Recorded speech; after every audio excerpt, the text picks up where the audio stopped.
Now we are doing 1.8 of the chapter number 1. इसमें क्या है, determine alpha cut set of the above set for alpha is equal to 0.5, 0.8, 0.9। मैंने आपको करवाया था ना, आपको 1.7 मैंने करवाई थी, तो उन्होंने कहा है कि ना आपने 1.7 की हमारे पास जो सेट है ना वो लेके चलना है और उस पर अल्फा कट फाइंड करना है 0.5 पे, 0.8 पे, 0.9 पे। तो हमारे पास जो 1.7 में जो अबव सेट था ना वो क्या था हमारे पास, इस तरह गिवन था कि मेंबरशिप ऑफ एक्स किसकी इक्वल था, वो 0 थी अगर एक्स की वैल्यूज़ हमारे पास less than or equal to 10 थी, और हमारे पास ये था अगर हमारे पास x greater than or equal to 10, मतलब कि हमारे पास एक्स कोई भी एलिमेंट है, अगर कोई भी एलिमेंट हमारे पास लेस देन और इक्वल टू 10 होगा उसके लिए उसकी मेंबरशिप क्या होगी, 0 होगी। तो 1.7 में ये वाला क्वेश्चन था कि अगर हमारे पास x less than or equal to 10 हुआ तो उसकी मेंबरशिप 0 होगी, अगर ग्रेटर देन 10 हुआ तो हमारे पास क्या होगी, 1 प्लस एक्स माइनस 10 की पावर -1 इंटू -2 होल पावर -2। अब हम लोग ना इसको हम लोग इस तरह भी लिख सकते हैं, हम लोगों ने 1.7 में शो किया था। अब हम लोगों का काम आता है, सबसे पहले हम लोगों ने क्या फाइंड्स करने हैं, अल्फा कट। इस सेट पे इस पे करें या इस पे करें एक ही बात है, ठीक है। पहले हम अल्फ़ा कट का फार्मूला लगा लेते हैं। ए अल्फ़ा हमारे पास हमेशा किसके इक्वल होता है, x belongs to the x, कोई भी एलिमेंट है वो हमारे पास यूनिवर्सल सेट से बिलोंग करता है, किस तरह की, उसकी जो मेंबरशिप है हमारे पास वो ग्रेटर देन और इक्वल टू अल्फ़ा हो जाए, ठीक है। यही हमारे पास है ना, असल बात तो ये है कि हमारे पास मेंबरशिप क्या हो, ग्रेटर देन और इक्वल टू अल्फ़ा हो। तो इन्होंने हमारे पास कितने अल्फ़ाज दिए हुए, इन्होंने एक कहा हुआ है 0.5 पे, एक 0.8 पे और एक 0.9 पे। तो हम बारी बारी सारा करते हैं। तो सबसे पहले हम लोग फाइंड करते हैं at alpha is equal to 0.5। 0.5 पे हम लोग अल्फ़ा फाइंड करते हैं। तो किस तरह होगा कि मेंबरशिप अब ग्रेटर देन और इक्वल टू क्या हो जाएगी, 0.5। तो हम लोग लिख लेते हैं membership of x greater than और इक्वल टू 0.5। अब देखें हमारे पास ना ऊपर यहाँ पे हमारे पास जब एलिमेंट x से लेस देन और इक्वल टू 10 था तो 0 था, ग्रेटर देन 10 था तो ये वाली कंडीशन थी, ठीक है। तो हमारे पास यहाँ पे मेंबरशिप्स हमारे पास 0 तो नहीं आई ना, हमारे पास मेंबरशिप इन्होंने क्या कहा हुआ है, ग्रेटर देन और इक्वल टू की कंडीशन है, तो हम लोग ये वाली लगा लेंगे। हम लोग लिख लेते हैं कि x माइनस 10 का whole square divided by x minus 10 का स्क्वायर प्लस 1, मेंबरशिप की जगह उसकी वैल्यू लगा ली। अब ये ग्रेटर देन क्या हो गया, 0.5 हो गया, ठीक है। अब हम लोग नेक्स्ट स्टेप कर लेते हैं, x माइनस 10 का square divided by x minus 10 का स्क्वायर प्लस 1। अब हम लोगों को पता है कि ना जब भी हम लोग ना इसको हटाते हैं तो नीचे 1 आ जाता है और आगे जितने भी डिजिट्स हैं वो लिख लेते हैं, तो एक है तो हम लोग 0 लिख लेते हैं। अब ये क्या बन गया, 5/10 बन गया। अब हम लोगों के पास 5 1 ज़र 5, 5 2 ज़र 10, तो हम लोग लिख लेते हैं ग्रेटर देन और इक्वल टू, ये क्या बन गया, 1/2 बन गया। अब हम लोग क्रॉस मल्टीप्लिकेशन कर लेते हैं, हमारे पास 2 इसके साथ आ जाएगा, ये इसके साथ, हम लोग लिख सकते हैं 2 इंटू एक्स माइनस 10 का स्क्वायर ग्रेटर देन और इक्वल टू एक्स माइनस 10 का स्क्वायर प्लस 1, हम लोग ये लिख लेते हैं, ठीक है। अब हम लोग इसको और इसको, अब हम यहाँ अगर देखें ना, ये 2 टाइम एक्स माइनस 10 का स्क्वायर है और ये 1 टाइम एक्स माइनस 10 का स्क्वायर है, तो ये इस तरफ लेके आ जाते हैं, क्या बन जाएगा, 2 इंटू एक्स माइनस 10 का स्क्वायर माइनस एक्स माइनस 10 का square greater than or equal to 1। ये याद रखना, देखें हमारे पास ये साइन सारे चेंज नहीं हुए, ये खाली तब चेंज होते हैं जब हम लोग कोई भी चीज़ मल्टीप्लाई करें या हम लोग डिवाइड करें, ठीक है। ये प्लस माइनस में इनइक्वालिटीज़ चेंज नहीं होती। तो 2 में से 1 निकाले तो 1 बन जाएगा, खाली क्या बन जाएगा, एक्स माइनस 10 का square greater than or equal to 1, ये बन जाएगा हमारे पास। तो हम लोग अब स्क्वायर को हटा लेते हैं, हम लोग दोनों तरफ रूट ले लेते हैं, taking root on both side. तो इधर से अगर हमने रूट ली तो ये 2 और ये 2 रूट कैंसिल हो जाएंगे, और 1 का हमें पता है रूट हमारे पास 1 ही होता है, तो हम लोग इसको लिख सकते हैं x minus 10 is greater than or equal to 1।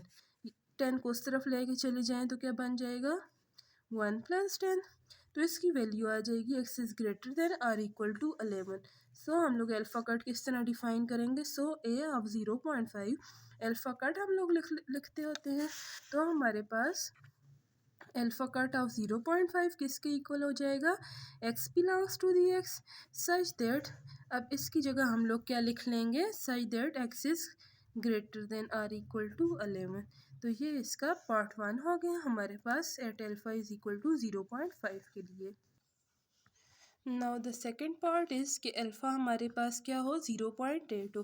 तो हम इसका फार्मूला लगा लेते हैं। उसका क्या होगा कि मेंबरशिप हमारे पास क्या होनी चाहिए, greater than or equal to 0.8।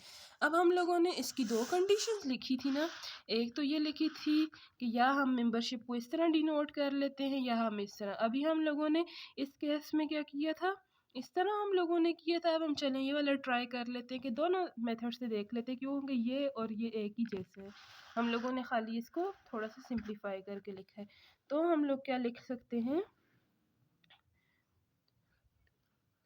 क्या था वो, 1 प्लस एक्स माइनस 10 की पावर -2 होल पावर -1। इससे हम लोग क्या लिख सकते हैं, 1 plus 1 divided by x minus 10 का होल स्क्वायर होल पावर -1।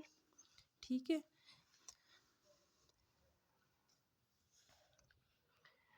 -2 को हम लोग इस तरह भी लिख सकते हैं। ठीक है, ये हमारे पास फर्स्ट फॉर्म आ जाती है। अब हम लोग अगर सेकंड फॉर्म बनाना चाहें तो हमारे पास देखें 1 प्लस एक्स माइनस 10 की पावर -2 है और होल पावर -1 है। तो -1 का क्या मतलब होता है, हमारे पास जो चीज़ नोमिनेटर में उसे हम डिनोमिनेटर में ले आते हैं और जो चीज़ डिनोमिनेटर में उसे हम नोमिनेटर में ले आते हैं। तो अगर हम इसको इन्वर्स को हटाएं तो ये हमारे पास क्या बन जाएगा, 1 divided by 1 plus x minus 10 की पावर -2 ये बन जाएगा। अब हम इसकी जगह ये लिख लेते हैं कि 1 divided by 1 plus x minus 10 की power -2 greater than or equal to क्या हो जाएगा, अब 0.8 है। हमें पता है कि 0.8 ये हम लोगों ने हटाया, ये 10 बन गया। अब हम 2 के टेबल से स्टार्ट करते हैं, 2 4 ज़ार है, 2 5 ज़ार 10, तो ये इक्वल टू हमारे पास हो जाएगा 4/5। तो हम लोग लिख सकते हैं 1 divided by 1 plus x minus 10 की पावर -2 ग्रेटर देन और इक्वल टू 4/5। तो हमारे पास यही क्वेश्चन आ गई थी, greater than or equal to 4/5 आ गया था। अब हम लोग क्या कर लेते हैं, हम लोग इसको ऊपर लेके चले जाते हैं, मतलब कि हम लोग इसका इन्वर्स ले लेते हैं इस पूरे के पूरे का। तो अगर हम लोग नोमिनेटर को डिनोमिनेटर में चेंज करते हैं तो ये हमारे पास क्या बन जाएगा, 1 प्लस एक्स माइनस 10 की पावर -2 ऊपर आ जाएगा। अब हमारे पास greater than or equal to का साइन किस में अब चेंज हो जाएगा, less than or equal to में। तो यहाँ भी नोमिनेटर डिनोमिनेटर में जा रहा है और डिनोमिनेटर नोमिनेटर में, तो ये बन जाएगा 5/4 बन जाएगा। अब हम क्या करते हैं, 4 को इसके साथ मल्टीप्लाई कर देते हैं, क्योंकि क्रॉस से मल्टीप्लिकेशन हम लोग करते होते हैं। तो ये क्या बन जाएगा, 4 इंटू 1 प्लस एक्स माइनस 10 की power -2 less than or equal to 5। 4 को अंदर मल्टीप्लाई कर लें, 4 प्लस 4 इंटू एक्स माइनस 10 की power -2 less than or equal to 5। अब 4 और 5 हमारे पास कांस्टेंट्स हैं, इनको ट्रीट कर लेते हैं और 4 into x minus 10 whole power -2 as it is रख लेते हैं। ये less than or equal to हो जाएगा 5 - 4।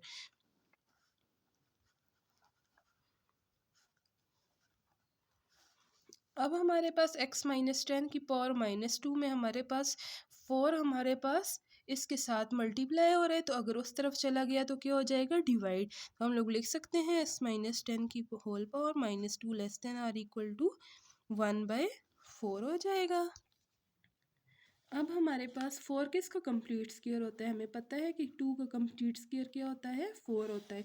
तो हम लोग x minus 10 whole power -2 less than or equal to 1/2 का स्क्वायर लिख सकते हैं। ठीक है, इसको हम लोग क्या लिख सकते हैं, कंप्लीट स्क्वायर लिख सकते हैं। अब हमें पता है कि ना लेफ्ट हैंड साइड और ये राइट हैंड साइड है, हमारे पास यहाँ 2 है और यहाँ 2 है, ये हमारे पास कैंसिल हो सकते हैं। ये हमारे पास यहाँ पे क्या बच गया, -1 बच गया। तो -1 का क्या मतलब है, 1 divide by x minus 10 less than or equal to हमारे पास क्या हो जाएगा, 1/2 हो जाएगा। आप क्रॉस मल्टीप्लिकेशन कर लेते हैं, ये 2 बन जाएगा less than or equal to ये क्या बन गया, x माइनस 10 बन गया। अब हमारे पास 10 उस तरफ चला गया तो क्या बन जाएगा, 2 + 10 is less than or equal to x, तो 12 is less than or equal to x. अब हमें ना 12 is less than or equal to x नहीं चाहिए, हमें चाहिए कि ना एक्स शुरू में हो। तो हम लोग इसको जब उस तरफ लेके जाएंगे ज़ाहिर है हमारे पास साइन भी चेंज हो जाएंगे, तो हमारे पास क्या बन जाएगा, x is greater than or equal to 12। तो लास्ट में लिख लेंगे अल्फ़ा कट ऑफ 0.8 फाइंड किया था, वो किसके इक्वल है हमारे पास, x belongs to the x such that x is greater than or equal to 12। ये हमारे पास दूसरा मेथड था करने का, जब हम लोगों ने क्वेश्चन वाली स्टेटमेंट उठा के किया था। हम लोगों ने वो क्वेश्चन वाला पार्ट सिंप्लीफाई नहीं किया था, हम लोगों ने खाली यहाँ पे 1 + x - 10 की पावर -2 एज इट इज़ लिखा था, खाली -1 अप्लाई किया था, तो वो बन गया था 1 / 1 + x - 10 की पावर -2। तो अब आप इसको देख सकते हैं कि ये वाला जब हम लोग मेथड अप्लाई करते हैं, खाली सिंप्लीफाई करके इसको लिखते हैं, तो वो हमारे पास थोड़ा सा टफ आ जाते हैं।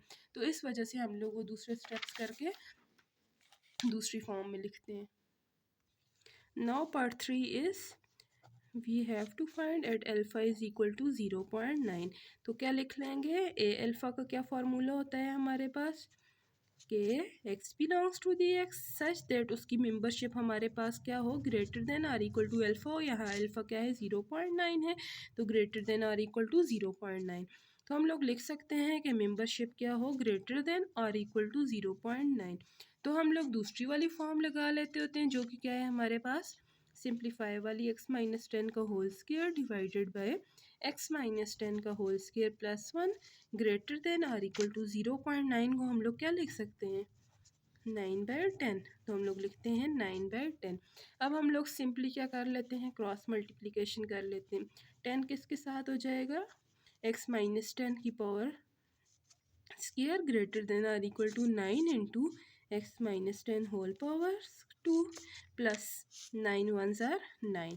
अब हम लोग इसको इसके साथ ले आते हैं, तो 10 इंटू x - 10 का whole square minus 9 into x - 10 का whole square greater than or equal to 9। 10 में से हमारे पास 9 गए तो क्या बच जाएगा, सिंपली 1 बच जाएगा। तो ये क्या आ जाएगा, x - 10 का square greater than or equal to, अब हमारे पास 9 किसका कंप्लीट स्क्वायर होता है, 3 का कंप्लीट स्क्वायर हो जाता है, ये दोनों कैंसिल। जब हम इसको इस तरफ लेके चले जाएंगे तो ये क्या बन जाएगा, x is greater than or equal to 13। अब हम लोग लिख सकते हैं कि ए अल्फ़ा किसके इक्वल हो जाएगा, x belongs to the x such that x is greater than or equal to 13। And we have done our last part of this chapter.